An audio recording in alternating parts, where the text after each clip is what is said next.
Ja, grüß euch benannt und herzlich willkommen zu Was mi sakrisch narrisch macht, dem Metal-Kasper-Format, in dem ich mich über alltäglich Scheiße aufrege, um es danach ins Internet zu rotzen. Heute Teil 3.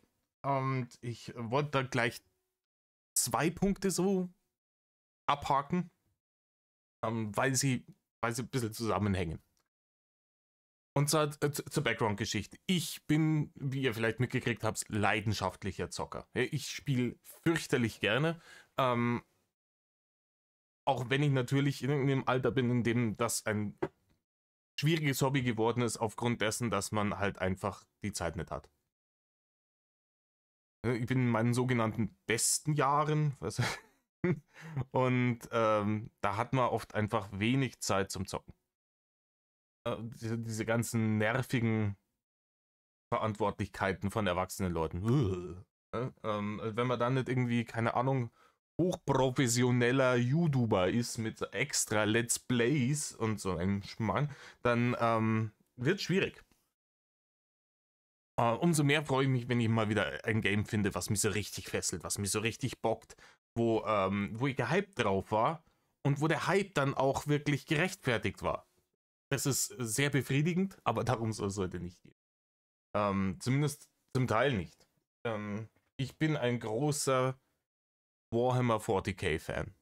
Schon seit Jahrzehnten. Und das Tabletop habe ich früher mal gespielt, aber ne, Zeit und vor allem Geld, das war früher schon arschteuer, heutzutage keine Chance mehr, dass man sich das leisten kann. Als Otto Normal Dulli. Und noch dazu bin ich scheiße in Miniaturen bemalen und wenn die dann kacke aussehen, ist auch doof. Und ich zahle dann nicht nochmal extra jemandem irgendwie, keine Ahnung, Taui dafür, dass er meine Armee bemalt. Genau.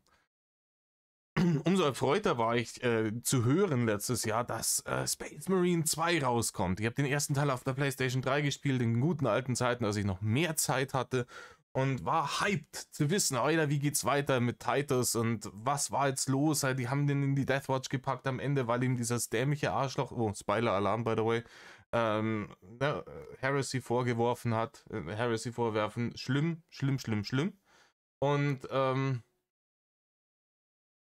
das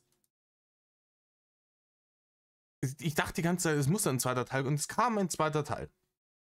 Und ich habe ihn mir geholt. Ich habe nach einer gewissen Pause, ne, bin ich dazugekommen, es zu spielen, jetzt gerade irgendwie im Dezember um Weihnachten rum. Und von der Kampagne, ich war begeistert. Das Gameplay hat Spaß gemacht, das war stimmungsvoll, es war diese Fantasien mit einem Space Marine, der zweimal so groß ist wie ein normaler Mensch, da durchzugehen und irgendwelche Viecher mit der bloßen Hand auseinander zum Reißen. Geil. Ne? Und dementsprechend habe ich mich dann auch in die Operations, heißt es, glaube ich, Operations Mode gestürzt. Das ist so ein bisschen das Late Game von dem Ding. Da kannst du praktisch so Nebenmissionen immer und immer und immer und immer wieder machen mit verschiedenen Klassen und immer in einem Dreier-Squad und kannst dann die Klasse aufleveln und kannst dann höhere Schwierigkeitsgrade machen, deine Waffen verbessern, deine Rüstungen customizen, das freispielen. Es ist super grindy, aber es ist wenigstens nicht so, dass man sagt, ich gebe einfach 200 Euro aus und dann habe ich das alles, sondern du spielst es dir wirklich frei. Wenn sie ein bisschen weniger grindy gemacht hätten, wäre auch geil gewesen. Jetzt kommt das Problem. Ihr denkt euch sicher, aber Moment mal, der erzählt mal, wie geil das gerade ist, aber eigentlich will er sich ja eigentlich aufregen. Was macht denn jetzt so fürchterlich narrisch? Folgendes. Ich habe neulich gemütlich abends ein paar von diesen Operations gegrindet. Als wir leben ja in Deutschland, dritte Weltland, zumindest was das Internet angeht, mal wieder mein Internet abgekackt ist. Das passiert relativ regelmäßig, geht mir wirklich auf den Sack, aber ich kann. Das ist ein Thema für ein anderes Video, glaube ich. Und ich denke mir nichts dabei, denke so, ja, Offline-Modus, weiterspielen, ja, wurscht, ja. Und als ich das Game dann das nächste Mal gebootet habe, war mein kompletter Operations Progress gelöscht. Also, wir konnten noch sehen, dass ich die Missionen gemacht habe und auch in welcher Schwierigkeit ich sie abgeschlossen habe, aber Die ganzen XP-Levels von Waffen etc. alles weg. Ihr könnt euch vorstellen, ich bin ein wenig matt geworden und dachte mir, das kann doch jetzt nicht sein. Und eine kurze Internetrecherche hat für mich ergeben, das Problem existiert seit September, seit das Spiel rausgekommen ist. Und ich dachte mir so, Moment mal, das ist Game-Breaking-Glitch, der seit 4 Monaten existiert. Wollt ihr mich verarschen? Und ich habe dann direkt Kontakt zum Kundenservice aufgenommen. Denn eine Sache, über die ich mich fürchterlich aufregen will, bevor wir jetzt dazu wieder kommen, was wäre die Alternative? Wo würdet ihr nachschauen? Richtig, Internetforen. Ja, irgendwelche Sachen, Reddit oder was weiß ich. Ne? Bestimmte Foren zu diesem Thema. Und ich sag's euch, diese Foren sind der hinterletzte Rotz. Also die Grundidee ist ja großartig. Ne? Dass du sagst, hey, ich nehme eine Internetseite, die einem gewissen Thema gewidmet ist und Leute, die da eine Leidenschaft dafür haben, sind da dort und Leute, die da neu reinkommen, können sich dann an die wenden mit ihren Fragen, mit ihren Problemen und kriegen dann von den Leuten, die da schon länger sind und sich über alles Mögliche ausgetauscht haben, hilfreiche Tipps, was sie machen können, wenn gewisse Probleme auftreten. Die Realität schaut einfach anders aus.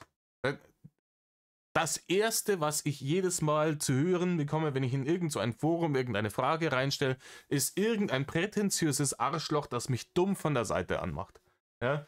Wenn ich sage, keine Ahnung, ich habe ein Problem mit meiner YouTube-App auf Android und gebe das irgendwo ein, ich kann es euch versprechen und ich weiß nicht, was sie sonst mal, die lungern den ganzen Tag in diesen Drecksforen rum und warten auf so eine arme Sau wie mich, der verzweifelt vor seinem Handy ist, weil er ein bisschen alt und ein wenig dumm ist und sich mit Technik nicht so gut auskennt und sich denkt, was mache ich hier und warum funktioniert das nicht so, wie ich will, und wendet sich hilfesuchend an das Internet und das Erste, was kommt, ja, bist du jetzt selber schuld, hättest du halt ein iPhone gekauft.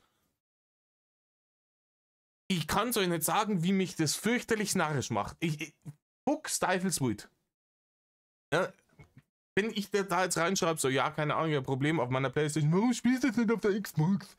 Ja, es kommt immer irgend so ein Arschloch um die Ecke, der meint, haha, ich bin besonders schlau. Ja, ich helfe da zwar nicht, aber ich gehe da noch weiter auf den Sack mit deinem Problem. Und dementsprechend, ganz ehrlich, Internetforen sind meiner Meinung nach zu 100% eine toxische Güllegrube, die überhaupt niemandem irgendwas hilft, außer kleinen Würstchen ihr dämliches Ego wieder aufzupolieren, weil sie nichts anderes können, als genau Experte in diesem einen Thema zu sein. Und oft sind die dann auch nicht wirklich Experten, keine Ahnung.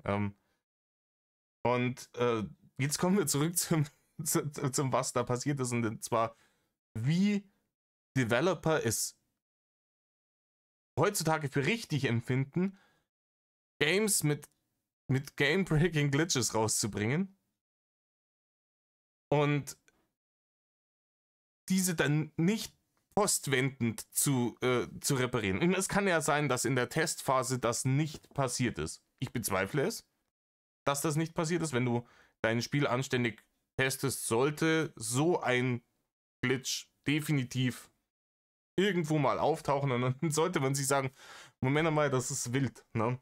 Da könnten die Leute wirklich zig Stunden, ich habe glaube ich über 20 Stunden Progress verloren durch die Scheiße, ihres Progresses verlieren und verlieren instant sämtlichen Bock, dieses Spiel jemals wieder in die Hand zu nehmen. Da müssen wir dran arbeiten. Ne? Wenn dir das in der Testphase Alpha Beta nicht passiert, dann passiert es spätestens nach dem Release, und zwar sehr, sehr, sehr schnell. Wenn in den ersten Wochen des Releases sich tausende Leute auf dieses Spiel stürzen und es spielen wie die Blöden. Und es ist ja offensichtlich, also ich hab Probleme, also Leute gesehen, die ihr Problem gepostet haben im September. Und dass man dann nicht sagt, okay, alle Ressourcen werden jetzt auf darauf konzentriert, dieses Problem zu lösen, damit es schnellstmöglich aus der Welt ist, damit wir diesen Game-Breaking-Glitch nicht in unserem Game haben, der einfach komplett alles löscht, ist mir absolutes Rätsel. Es ist mir ein absolutes Rätsel. Und das ist wirklich meiner Meinung nach nur noch dadurch zu erklären, dass heutzutage, wie in anderen Medien auch, ne, Film und Musik, aber auch im Game, alles, was irgendwie mit mehr oder weniger mit Kunst zu tun hat, nicht mehr die Leute das Sagen haben, die eine Vision für irgendwas haben, die wirklich einfach ein gutes Spiel haben, auf den Markt bringen wollen, die selbst Gamer sind in dem Fall und Leidenschaft dafür haben, dass ein gutes Produkt auf den Markt kommt,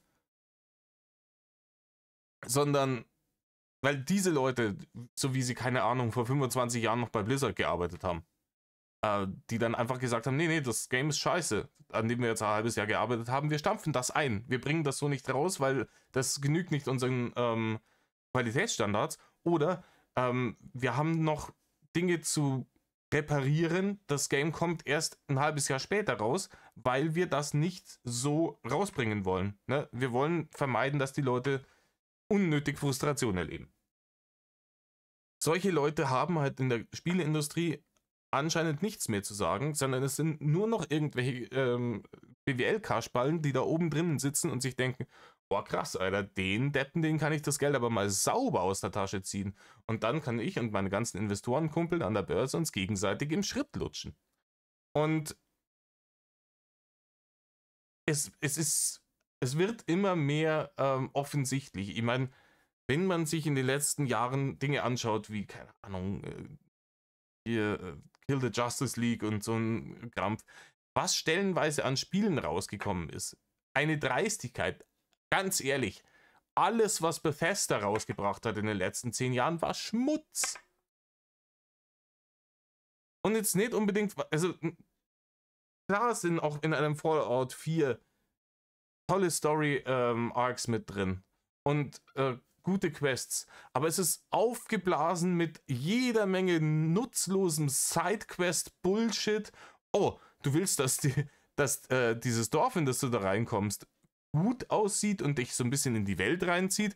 Ja, herzlichen Glückwunsch, dann darfst du es 20 Stunden lang selber bauen. Hey, come on, wir mussten einfach noch 5000 Game-Breaking Glitches reinprogrammieren. Keine Chance, dass wir dann die Spielwelt so gestalten können, dass sie wirklich geil ist. Ne? Aber sie ist groß. Groß ist sie. Ja, mit groß kannst du deinen Arsch abwischen. Ne? Ich begreife es nicht, warum Leute dann dafür immer noch Geld ausgeben. Ne? Dieses Vote with your Wallet-Ding funktioniert einfach nicht. Es haut nicht hin. Ja? Ansonsten gäbe es auch diese ganzen Microtransactions und diesen ganzen Bullshit nicht. Ne? Kein normaler Gamer wäre jemals auf die Idee gekommen zu sagen, hey, Moment mal, weißt du, was mir fehlt an diesem Spiel, für das ich 90 € bezahlt habe? Dass ich dann noch für jeden kleinen Killefiz dann nochmal oben drauf zahlen muss. Dass zum Beispiel ein kompletter Game-Mode mehr oder weniger hinter einer Paywall ist und dass der Game-Mode, der am meisten Spaß macht. Herzlichen Glückwunsch, hast du Hearthstone gespielt. Ja? Klar, und Hearthstone ist grundlegend free-to-play. Not. Wie South Park schon gemeint hat, so, it's a freemium game. It's free and the emium stands for not really. Es ist wild. Es ist wild, wie wir uns verarschen lassen als Gamer heutzutage. Und dass das akzeptiert wird. Also, wie gesagt, keine Ahnung, Cyberpunk war ja auch wird ja heute immer noch in den Himmel gelobt, obwohl es halt komplett broken auf den Markt gekommen ist. Und ich check nicht, dass das so funktioniert. Ich begreife es einfach nicht. Aber in diesem Sinne, Leute, Augen auf beim Gaming-Kauf. Spielt Astrobot, das ist gut. Das ist gut, das hat keine Glitches und es geht dir nicht auf den Sack und es ist einfach nur schöner Balsam für die Gamerseele. Das ist einfach nur ein schönes Spiel. Ohne Killefits, ohne Schnickschnack, ohne Bullshit. In diesem Sinne, macht's es gut. Haut's rein, tut nicht, was Rainer tut. Metal off.